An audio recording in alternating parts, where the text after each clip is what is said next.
एक शांत और अंतर्मुखी युवक महाराष्ट्र के एक छोटे से गांव अंबाडी में रहता था।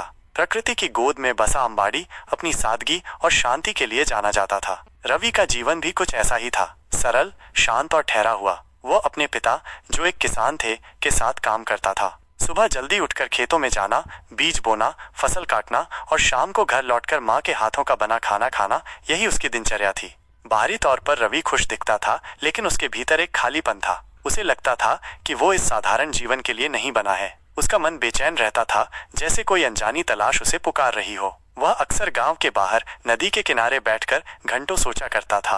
वह अपनी पहचान, अपने उद्देश्य के बारे में सोचता रहता था, लेकिन उसे कोई जवाब नहीं मिलता था। गांव के बच्चे उसे खामोश रवि कहते थे। वो ज्यादा लोगों से बात नहीं करता था। उसे लगता था कि कोई उसे समझ नहीं पाएगा। उसकी माँ उसे हमेशा कहती थी, रवि, थोड़ा बोला कर, लोगों से मिला कर, ऐसे अकेले रहने से काम नहीं चलेगा। लेकिन रवि अपनी ही दुनिया में खोया रहता था।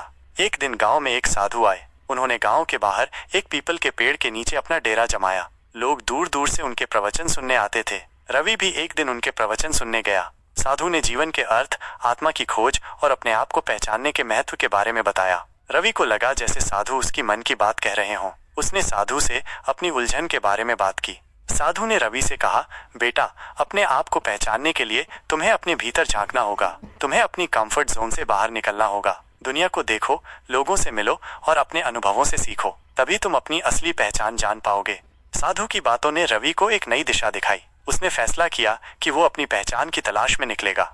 रवि ने अपने माता पिता को अपनी योजना के बारे में बताया। पहले तो वे थोड़े चिंतित हुए, लेकिन रवि के दृढ़ निश्चय को देखकर उन्होंने उसे आशीर्वाद दिया और जाने की अनुमति दी। रवि ने अपनी यात्रा के लिए कुछ पैसे और जरूरी सामान लिए और गांव से निकल पड़ा।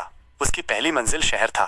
गांव के शांत माहौल से निकलकर शहर की भीड़ भाड़ और तेज रफ्तार जिंदगी देखकर रवि थोड़ा घबरा गया। उसे समझ नहीं आ रहा था कि वो कहाँ जाए, क्या करे। वो कुछ दिनों तक शहर में इधर उधर घूमता रहा, लेकिन उसे अपनी पहचान का कोई सुराग नहीं मिला। एक दिन उसकी मुलाकात एक बूढ़े आदमी से हुई। बूढ़ा आदमी एक पार्क में बेंच पर बैठा किताबें पढ़ रहा था। रवि ने उससे बात की। बूढ़े आदमी ने रवि को बताया कि वो एक लेखक है। उसने रवि को अपनी कुछ किताबें दिखाई। रवि को किताबें पढ़कर बहुत अच्छा लगा। उसे लगा जैसे लेखक ने उसकी भावनाओं को शब्दों में उतार दिया हो। बूढ़े आदमी ने रवि से कहा, बेटा, तुम बहुत संवेदनशील हो। तुम्हारे अंदर एक कलाकार छुपा है। तुम अपनी भावनाओं को शब्दों में व्यक्त कर सकते हो। बूढ़े आदमी की बातों ने रवि को एक नई राह दिखाई। उसने फैसला किया कि वो लेखन में अपना हाथ आजमाएगा। उसने बूढ़े आदमी से लेखन के बारे में कुछ सीखा और फिर अपनी यात्रा आगे बढ़ाई। रवि ने अपनी यात्रा में कई अलग अलग लोगों से मिला। उसने किसानों, मजदूरों, व्यापारियों, कलाकारों, वैज्ञानिकों और शिक्षकों से बात की। हर व्यक्ति के अपने अनुभव थे, अपनी कहानियां थीं। रवि ने उन सभी से कुछ न कुछ सीखा।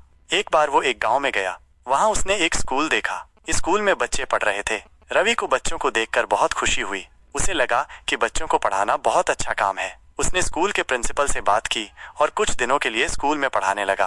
बच्चों को पढ़ाकर उसे बहुत अच्छा लगा। उसे लगा जैसे उसे अपनी पहचान का एक और पहलू मिल गया हो। एक और बार वो एक अस्पताल में गया। वहां उसने बीमार लोगों को देखा। उसे उन लोगों को देखकर बहुत दुख हुआ। उसने अस्पताल के डॉक्टर से बात की और कुछ दिनों के लिए अस्पताल में वॉलंटियर के रूप में काम करने लगा। बीमार लोगों की सेवा करके उसे बहुत अच्छा लगा। उसे लगा जैसे उसे अपनी पहचान का एक और पहलू मिल गया हो। अपनी यात्रा के दौरान रवि ने कई अलग अलग काम किए। उसने खेतों में काम किया, दुकानों में काम किया और होटलों में काम किया। हर काम से उसने कुछ न कुछ सीखा। हर अनुभव ने उसे अपने आप को और बेहतर तरीके से समझने में मदद की। अपनी यात्रा के दौरान रवि ने कई मुश्किलों का सामना किया। उसे कई बार भूखा रहना पड़ा। कई बार उसे रातें खुले आसमान के नीचे बितानी पड़ी, लेकिन उसने हार नहीं मानी। वो अपनी तलाश में लगा रहा। एक दिन वो एक जंगल में भटक गया। वो रास्ता भूल गया था और उसे समझ नहीं आ रहा था कि वो कहाँ जाए। वो बहुत थक गया था और उसे भूख भी लग रही थी। वो एक पेड़ के नीचे बैठ गया और सोने लगा। सपने में उसने एक बूढ़ा आदमी देखा। बूढ़े आदमी ने उससे कहा, रवि, तुम अपनी पहचान की तलाश में बहुत दूर आ गए हो, लेकिन तुम्हारी असली पहचान तुम्हारे भीतर है। अपने आप को पहचानो। रवि की नींद खुल गई। उसने अपने आसपास देखा। वो जंगल में अकेला था, लेकिन उसे अब डर नहीं लग रहा था। उसे लग रहा था जैसे उसे अपनी पहचान मिल गई हो। उसने महसूस किया कि उसकी असली पहचान एक दयालु, संवेदनशील और मेहनती इंसान की है। वह लोगों की मदद करना चाहता है। वह दुनिया को बेहतर बनाना चाहता है। उसे समझ में आ गया कि उसे किसी खास काम को करने की जरूरत नहीं है। वह जो भी काम करेगा उसे पूरी ईमानदारी और लगन से करेगा। यही उसकी असली पहचान होगी। रवि जंगल से बाहर निकला और गांव की ओर चल पड़ा। रास्ते में उसे कई लोग मिले। उन लोगों ने उससे पूछा कि वो कहाँ जा रहा है। रवि ने उन्हें अपनी कहानी बताई। लोगों को रवि की कहानी सुनकर बहुत अच्छा लगा। उन्होंने रवि को आशीर्वाद दिया और कहा कि वो अपने जीवन में सफल होगा। कई दिनों बाद रवि अपने गांव वापस पहुंचा। गांव के लोग उसे देखकर बहुत खुश हुए। उसके माता पिता उसे देखकर भावुक हो गए। रवि ने उन्हें अपनी यात्रा के बारे में बताया। उन्होंने रवि को आशीर्वाद दिया और कहा कि उन्हें उस पर गर्व है। रवि ने गांव में एक स्कूल खोला। वह बच्चों को पढ़ाने लगा। उसे बच्चों को पढ़ाकर बहुत खुशी मिलती थी। वह बच्चों को सिर्फ किताबें ही नहीं बल्कि जीवन के बारे में भी सिखाता था। वह बच्चों को अच्छे इंसान बनने के लिए प्रेरित करता था। रवि ने गांव में एक अस्पताल भी खुलवाया। वो बीमार लोगों की सेवा करने लगा। उसे बीमार लोगों की सेवा करके बहुत अच्छा लगता था। वो लोगों को स्वस्थ रहने के लिए प्रेरित करता था। रवि ने गांव में एक पुस्तकालय भी खुलवाया। वो लोगों को किताबें पढ़ने के लिए प्रेरित करता था। वो लोगों को ज्ञान प्राप्त करने के लिए प्रेरित करता था। रवि ने अपने जीवन को लोगों की सेवा में समर्पित कर दिया। वह एक खुशहाल और संतुष्ट जीवन जी रहा था। उसने अपने आप को पहचान लिया था और वह अपने जीवन के उद्देश्य को समझ गया था। उपसंहार। ये कहानी रवि के आत्म खोज की कहानी है। ये कहानी हमें सिखाती है कि हमें अपने आप को पहचानने के लिए अपने कंफर्ट जोन से बाहर निकलना चाहिए।